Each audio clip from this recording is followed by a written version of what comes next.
Welcome to Hidden Gems of Nature. This is our first destination today. We're actually going to go to two destinations. This is our second destination today. Both of them are springs in the Superstition Mountains. And this is the first spring. It's about 1.5 miles to 2 miles in on our hike. Join us as we explore and discover the hidden gems along this trail.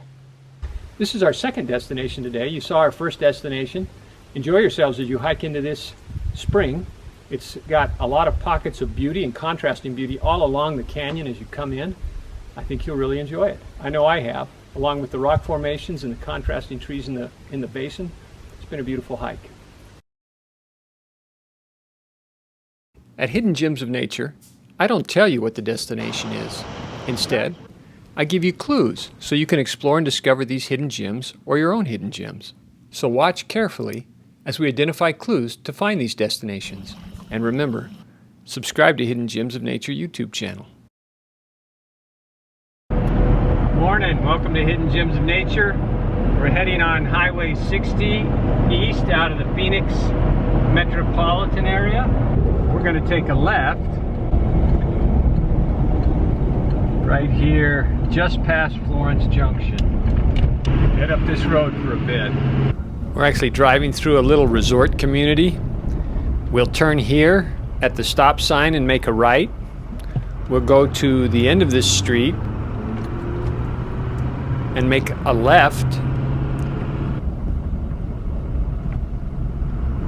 until we get to the next stop sign. So after driving through town a bit, we're going to head down this little dirt road. And yes, that's a golf course in front of us.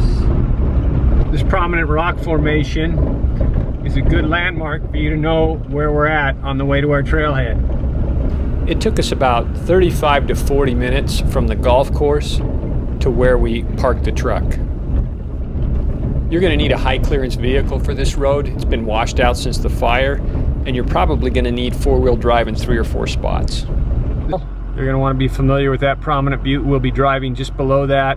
When you get this close to this prominent point that I pointed out earlier, the road forks, you're going to want to take the left route and cut underneath that prominent point. Again, 2 landmarks that you're going to want to be familiar with is this one that I've shown you a couple of times, and then this monolith to the west. A fire blew through here about 1.5 years ago. You can see what it did to the terrain.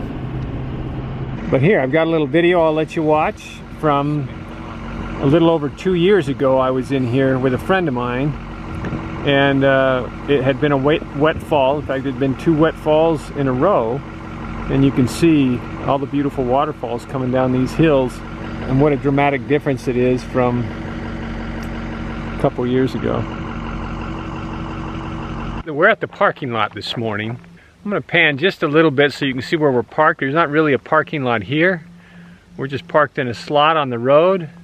I decided not to drive any further because we drop into a creek bed. We're just going to hike in from here.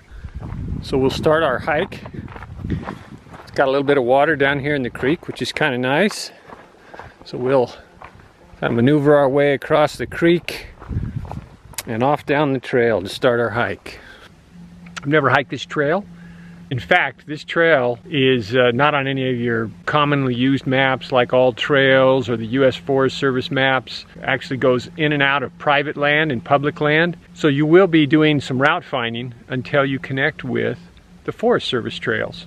And then we'll be on a Forest Service trail into our second destination. We'll actually hit the first destination in the route finding section of the hike. Because we are route finding today, I've been hiking a little in the wash. And then this section of the wash is up out of the main section adjacent to the mountain. The ground's a little firmer and easier to hike in. So I've decided to hike down this section. As you can see, the cottonwoods are just starting to leaf out. Another angle of the large buttress sitting on top of the cliff face. It's kind of pretty looking up through the cottonwood trees. Came around the corner, and up just off this cliff face are a couple of interesting rock formations as you hike along the trail. As you come around the corner, the canyon splits. So I'm just looking at the canyon to our left, and I'll pan across so you can see the canyon to our right, that large cottonwood tree. We're actually going to go up the left side to our first destination, which is a spring. And we're actually, when we finish the hike, we're going to come down the right side. Something that's interesting in Arizona is sometimes you can hear where the water is before you can see it. And I don't mean because the water's moving. I mean because it's a favorite gathering spot for bees, and so you can hear the buzzing even before you see the water. And that's what I did here. I heard the buzzing, figured there must be water close by, and here we are. This is the runoff from this year's rains that we've had, as well as some of the runoff from the seasonal spring that we're going into. That's our first destination, is a seasonal spring. We should be arriving to it in just a few minutes. This is our first destination today. It's a spring in the Superstition Mountains. It's a seasonal spring, so it doesn't always have water here. There is some water here this year. It's the end of February. There's some nice hidden gems, rock formations, monoliths, different rock buttresses along the way. Enjoy them as you come into this destination, and then join us as we go to our second destination, which is another spring about 2.5 miles down the trail. Another unique rock formation as we're hiking along the trail. Originally we were hiking on state trust land, then we crossed actually across a private ranch, and now we've met up with the National Forest Trail and left the private ranch. I just passed a corral on the private ranch. We're joining the National Forest Trail. These are two well-known monoliths to our west. We'll head east. We won't go near these monoliths, but the needle to the right is a well-known needle in the Superstition Mountains.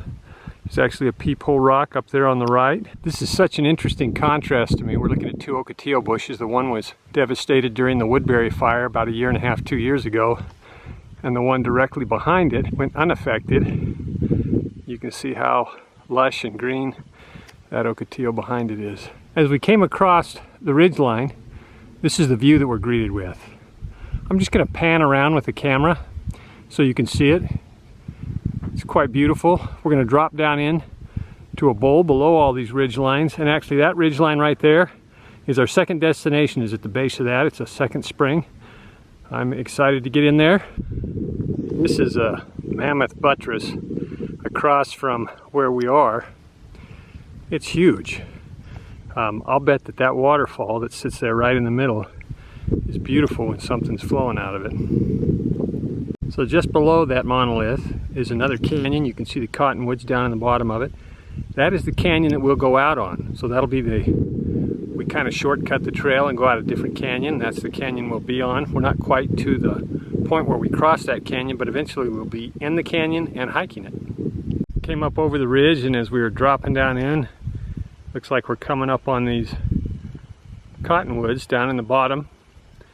I don't know if there's a water source other than a little basin to catch water for these trees, but it's quite pretty in contrast to all the burnt out desert around it. As we're approaching the cottonwoods, I can hear some bees buzzing, so evidently there's some water in here as well. We're down in the wash. We headed down from the two trees we came into. Thought you'd like to see a few more trees that are down in here. A couple of cottonwoods. They're all leafing out. They're pretty. It's real pleasant down here in the bottom of the creek. There's no water, but it's a nice contrast from where we've been hiking. Good place to sit and rest for a moment.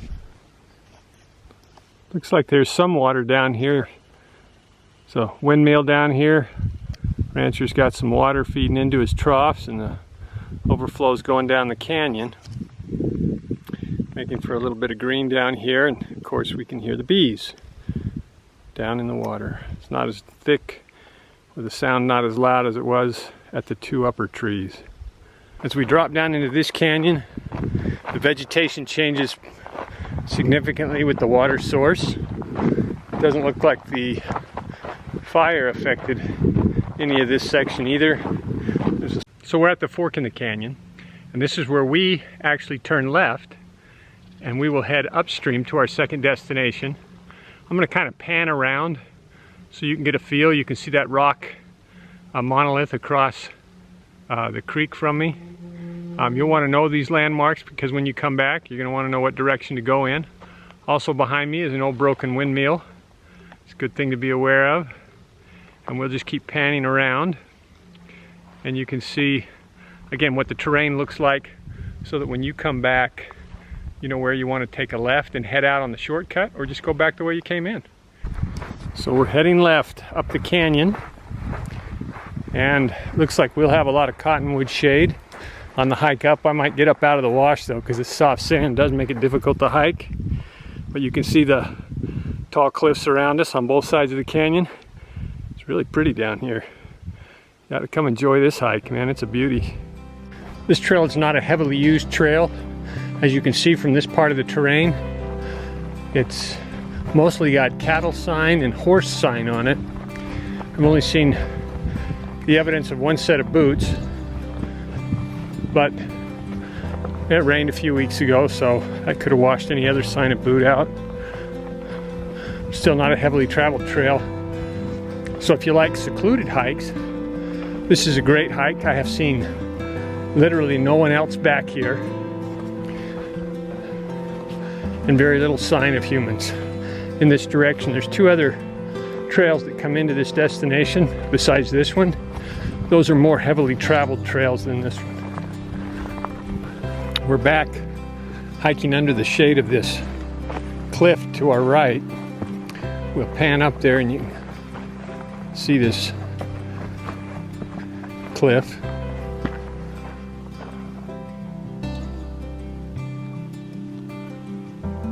Got some neat rock formations up under the lip.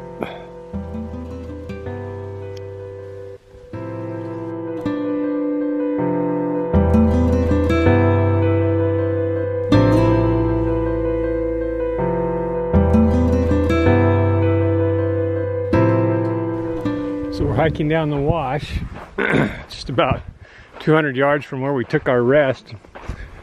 Probably shouldn't have. As you can see, all of a sudden the water surfaces, which means we are very close to our second destination, which is also a spring. Keep heading up the wash until we find the spring. So the water has surfaced again, and there's some pretty big cottonwoods up around the corner. So I think we're about to our destination. A lot of javelina tracks down here in the wash, and some coyote tracks.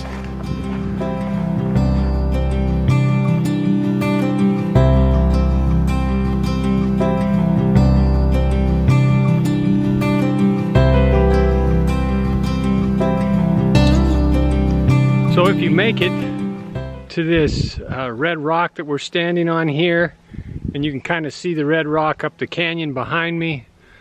If you make it to that red rock, you've passed the spring, but you're just barely past the spring. I mean, like, 50 yards past the spring.